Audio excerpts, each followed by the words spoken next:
జగన్ రెడ్డిని ఆయన చుట్టూ ఉన్నవారు మిస్లీడ్ చేస్తున్నారా, లేకపోతే ఆయనే అలాంటి ప్రవర్తనకు దిగారన్నది అర్థం కావటం లేదు. హిందూ మతంపై తనకు విశ్వాసం ఉందని చెప్పి డిక్లరేషన్ పై సంతకం పెడితే ఆయన పోగొట్టుకునేదేంటన్న ప్రశ్నకు వైసీపీ వాళ్ళెవ్వరూ సమాధానం చెప్పడం లేదు.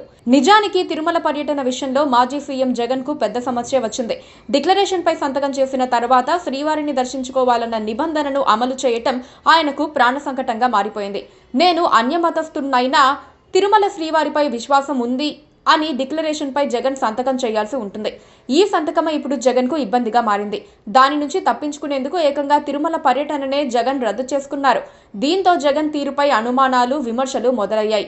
అవకాశాన్ని క్యాష్ చేసుకున్న సీఎం చంద్రబాబు వైసీపీ నేత ప్రెస్ మీట్ ముగిసిన కొద్ది గంటలకే మీడియా ముందుకు వచ్చి ఒక రేంజ్ లో అటాక్ చేశారు. 4 గోడల మధ్య తాను క్రైస్తవాన్ని పాటిస్తానన్న అంశాన్ని స్వాగతిస్తూనే తిరుమల వెళ్లినప్పుడు డిక్లరేషన్ పై సంతకం చేస్తే తప్పేమిటని బాబు ప్రశ్నించారు. మానవత్వమే తన మతమన్న జగన్ భారీ డైలాగులు జనానికి పెద్దగా ఎక్కే అవకాశం లేదు. ఎందుకంటే మెజారిటీ వర్గం హిందువులున్న రాష్ట్రంలోనూ దేశంలోనూ కొన్ని నిబంధనలు తప్పనిసరిగా పాటించాల్సిందే. చంద్రబాబు చెప్పింది కూడా అదే. ఎవరో అన్యమతస్థులు చెప్పకుండా తిరుమల వస్తే ఎవరైనా చేయగలిగిందేమీ లేదని ఆయన గుర్తు చేశారు. తెలిసి వస్తే మాత్రం డిక్లరేషన్ పై సంతకం చేయాల్సిందేనని సీఎం కుండబద్దలు కొట్టారు. జగన్ కూడా డిక్లరేషన్ పై సంతకం చేసి ఉంటే టీడీపీ ఇక విమర్శించే అవకాశమే ఉండేది కాదు. జగన్, ఆయన సన్నిహితులు మాత్రం మరోలా ఆలోచించి ఉంటారని అనుమానిస్తున్నారు. జగన్ ఓటు బ్యాంకులో ఎస్సీ, ఎస్టీలు ఎక్కువగా ఉన్నారు.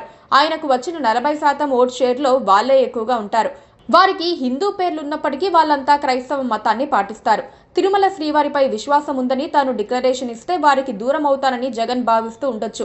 తన ఓటు కదిలిపోతుందన్న ఆలోచనతోనే తిరుమల వెళ్లాలనుకున్న జగన్ తన నిర్ణయాన్ని మార్చుకుని ఉంటారని విశ్లేషణలు వినిపిస్తున్నాయి. పైగా తన రహస్య స్నేహితులైన కమలనాథులు కూడా అడ్డం తిరిగి పోరాటం మొదలు పెట్టడంతో జగన్ కు దిక్కుతోచలేదని అంటున్నారు. జగన్ తిరుమల రాకుండా అడ్డుకునేందుకు టీడీపీ కంటే బీజేపీ ఎక్కువ గొడవ చేసింది. ఇతర రాష్ట్రాల నుంచి కూడా బీజేపీ నేతలు తిరుపతి వెళ్లి జగన్ వస్తే నిరసన చేసేందుకు రెడీ అయ్యారు. జనసేనాని పవన్ కళ్యాణ్ కు జగన్ అంటే ఎప్పుడూ గిట్టదు. దాంతో పూర్తిగా ఒంటరివాడైన జగన్ ప్రస్తుతానికి మౌనం వహించడమే మంచిదనుకున్నారు. కాకపోతే ఆ నిర్ణయమే భవిష్యత్తులో తనకు ఇబ్బందికరంగా మారే అవకాశం ఉందని ఆయన గ్రహించలేదు. ఎందుకంటే ఒక్క విషయం ప్రతి ఒక్కరూ చర్చించుకుంటున్నారు. జగన్ తిరుమల వెళ్లి డిక్లరేషన్ పై సంతకం చేస్తే తాను హిందువు కాదని చెప్పుకున్నట్లయ్యేది. ఇప్పుడు అక్కడికి వెళ్లకపోవడం ద్వారా కూడా తాను హిందువు కాదని చెప్పుకున్నట్లయింది. అయితే ఇక్కడ ప్రతి ఒక్కరూ ఒక విషయం గుర్తుంచుకోవాలి. ఇండియాలో పుట్టిన ప్రతి ఒక్కరూ హిందువు కాదు. హిందువు కావాల్సిన అవసరమూ లేదు. అన్యమత ప్రార్థన, పూజా ప్రదేశాలకు వెళ్ళినప్పుడు మాత్రం ఆ దేవుడిపై కూడా తమకు గౌరవము, విశ్వాసము ఉందని ప్రకటించారు. దానివల్ల వాళ్ళకి, వాళ్ళ మతానికి కలిగే నష్టమేమీ లేదు. ఆ చిన్న లాజిక్ జగన్ మిస్ అయ్యారనిపిస్తోంది. Please subscribe to KTV Telugu. KTV Telugu.